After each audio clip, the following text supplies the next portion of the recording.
Hello students, how are you all? I hope that you have understood my previous part 1, which was based upon the features of oceans and the seas. So now let's get into part 2, which is related to lakes and rivers. So here we go for part 2. Let us first describe what are lakes and how they are formed. So children, lake is a water body surrounded by land on all sides. It is actually the opposite of an island, which is a piece of land surrounded by water on all sides. Lakes can be salty or fresh. Salty lakes form due to lot of evaporation. Now let's go into detail. A lake is a large body of water, larger and deeper than a pond within a body of land. As a lake is separated from the ocean, it is not a sea. Some lakes are very big, and people in the past sometimes call them seas. Lakes do not flow like rivers, but many have rivers flowing into and out of them. Now coming to their formations, how it is formed. It is formed when the glaciers melted, water filled those depressions, forming lakes. Glaciers also carved deep valleys and deposited large quantities of earth.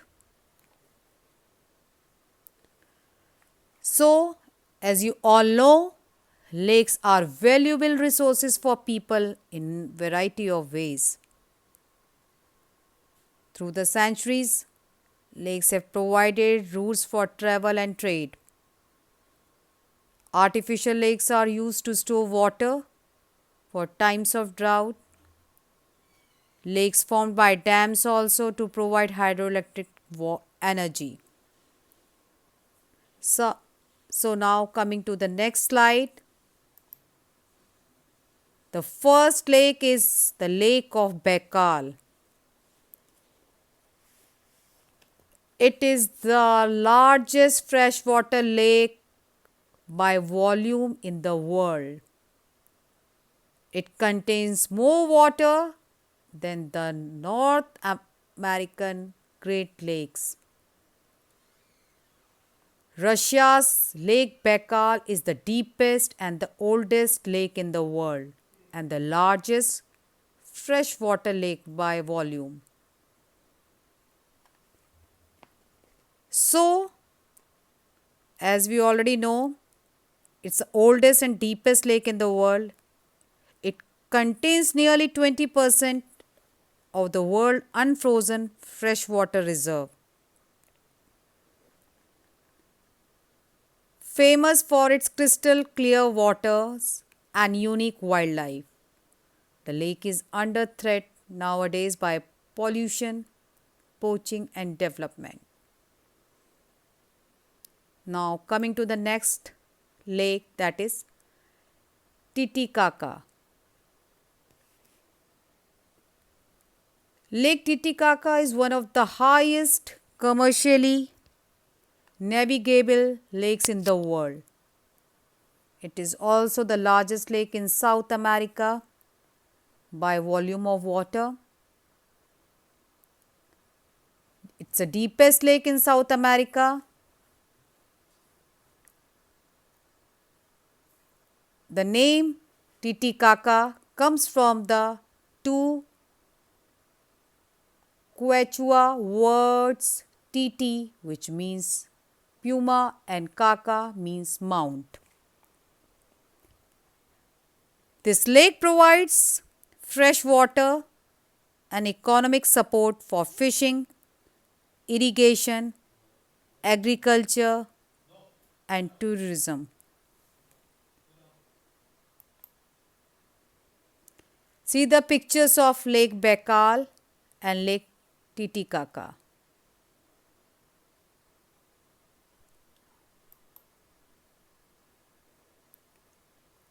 Coming to Titicaca Lake. It is India's largest brackish water lagoon.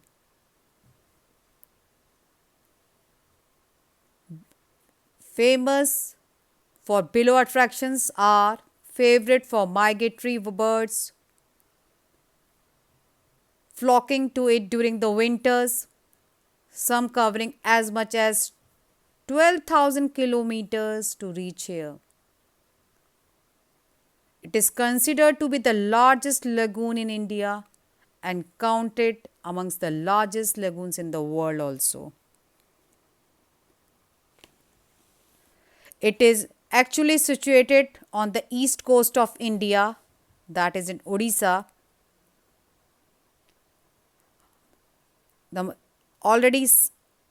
That point I have said already. Migratory birds arrive in October from far away as Siberia, Iran, Iraq, the Himalayas, and generally stay until March. Coming to next river.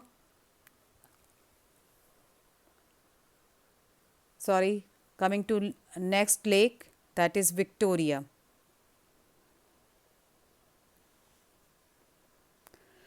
So, it is also boasted as the second largest freshwater lake in the world and the headwater reservoir of the popular Nile River. This lake also provides hydropower and the means of transportation.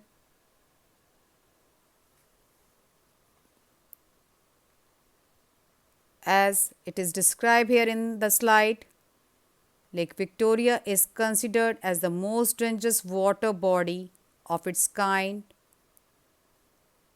in the world due to the number of deaths recorded every year. This is often influenced by the extreme weather conditions that change in a very short amount of time, disrupting communication and added by numerous black spots in the revered lake. It is also called Victoria Nyanza, largest lake in Africa. Here we also found 200 species of fish, and it is the most economically important.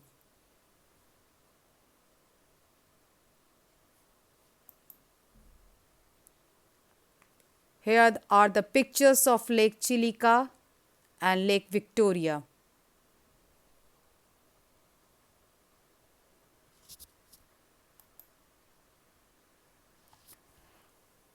Now, after concluding the lakes, we are coming to our next point, what is river.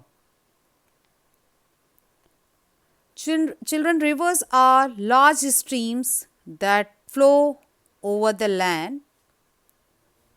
They are hence large flowing water bodies. They usually ends up in an ocean or sea. Rivers are freshwater bodies which generally originate in mountainous areas or elevated areas. There are basically two kinds of rivers, which are snow fed and rain fed. Here is the another definition of rivers. A river is a fresh water flowing across the surface of the land, usually to the sea, the river channel, River flow in channels. The bottom of the channel is called the bed and the sides of the channel are called the banks. So this is called river. And how it is formed? Most rivers begin life as a tiny stream running down a mountain slope. They are fed by melting snow and ice or by rainwater running off the land. The water follows cracks and folds in the land, and as it flows downhill, small streams meet and join together, growing larger and larger until the flow can be called a river.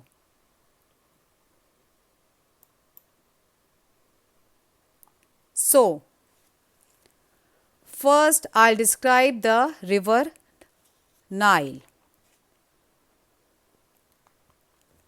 Nile River is the longest river in the world. It flows into the Mediterranean Sea. Nile water is safe to drink. It has its source in Lake Victoria. This river is formed by the union of two main branches. The first is the White Nile and the second one is Blue Nile.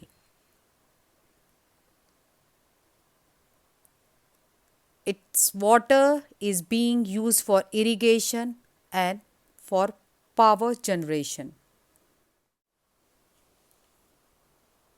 Now, coming to the most important river of India, that is Ganga.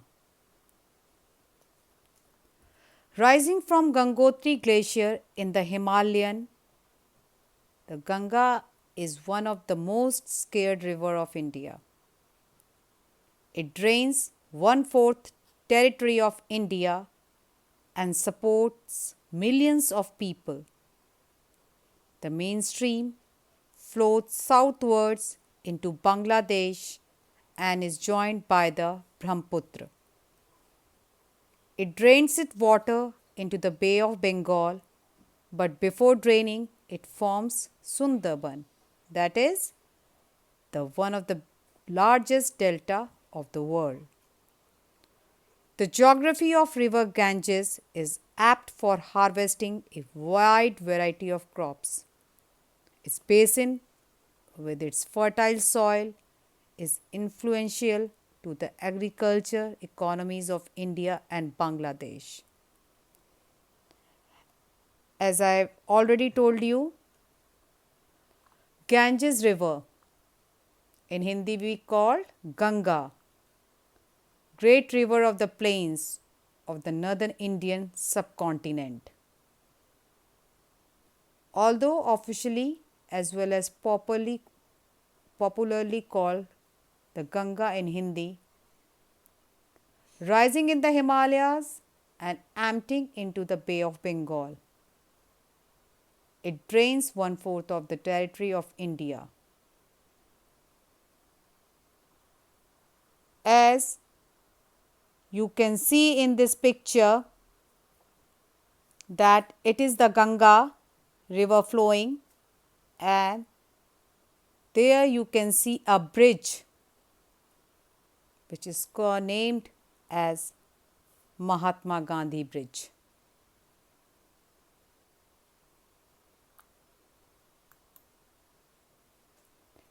Now coming to river Indus. Indus River rises from Mansarovar in the Tibet and outfall into the Arabian Sea. The Indus is the most important supplier of water resources to the Punjab and Sindh, that is the provinces of Pakistan. It forms the backbone of agriculture and food production in Pakistan. Irrigation canals were first built by the people of the Indus Valley civilization and later by engineers of the Kushans, Mughals, and the Britishers. Indus Basin project consists primarily of the construction of two main dams, the Mangla Dam built on the Jhelum River and Tarbela Dam constructed on the Indus River. The dams also generate electricity for heavy industries and urban centers.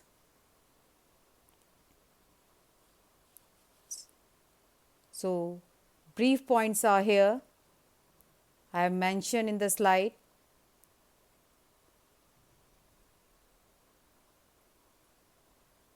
Indus Basin is cradle of Indus civilization.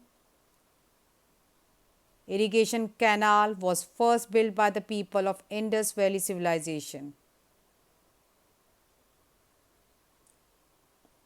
You are familiar with Indus River in your history also. Coming to river Amazon. Amazon River is the second largest river. It is also a home to the infamous Firhana. There are over 3,000 known species of fish that live in Amazon River. Actually, the Amazon River is a part of a larger area called Amazon rainforest, which is a unique diversity of plants and animals. In some spots, the vegetation is so dense that sunlight can't reach the rainforest floor also.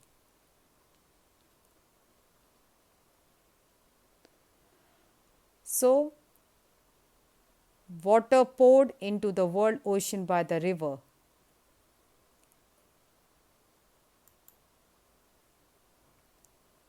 Here is the picture before you.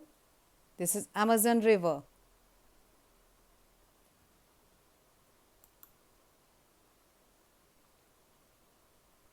Now I'll tell you what is the importance of water in your life. As you all know, 70% of earth being covered by water. As a young students, we learn about the various ways to conserve water. Coming to think of it, water is used in almost every important human course and processes. So let us study in detail how water gets damaged. It is damaged because of industrial wastes. Like many industries do not have a proper waste management system and drain the waste in the fresh water which goes into rivers, canals and later into sea. These toxic chemicals have the capability to change the color of the water, increase the number of minerals, change the temperature of water. These are all hazards to the water organism.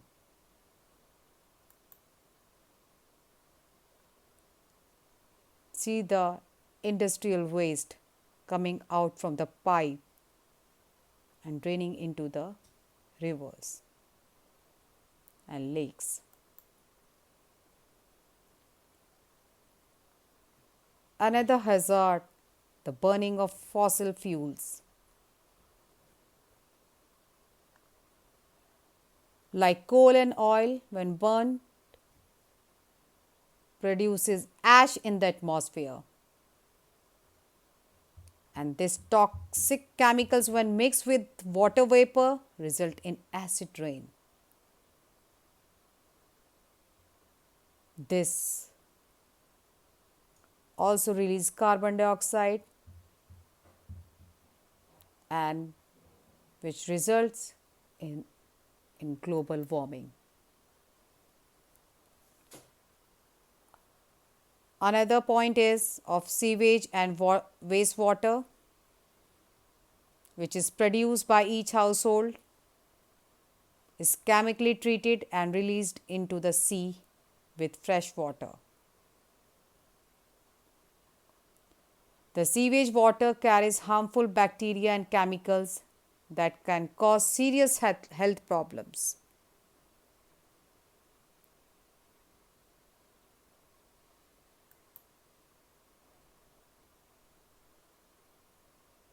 These are the plastic waste.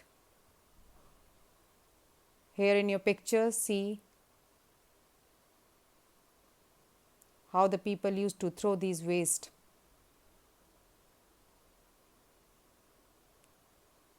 Near the riverbed. Other point of hazard is the urban development. As the population has grown, so has the demand for housing, food and cloth. As more cities and towns are developed, they have resulted in increasing use of fertilizer to produce more food, soil erosion due to deforestation, increase in constructions activities. Landfills are more, garbage is produced, increase in chemicals from industries to produce more materials.